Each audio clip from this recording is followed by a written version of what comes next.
خواب میں قربانی کرنا۔ اگر دیکھے کہ حلال جانور یعنی گائے، بکری، اونٹ کی قربانی اللہ تعالیٰ کے حضور پیش کی ہے تو فقیر مالدار، پریشان خوش، بے روزگار صاحبکار، بے نکاح بیوی والا، بے حج حاجی، قیدی کی رہائی حاصل کرے گا۔ یہ ہر طرح سے مبارک ہے۔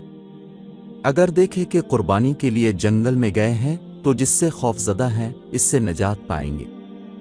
اگر دیکھے کہ قربانی کا گوشت بانٹتا ہے تو کوئی بڑا شخص مرے گا اور اس کا مال تقسیم ہوگا۔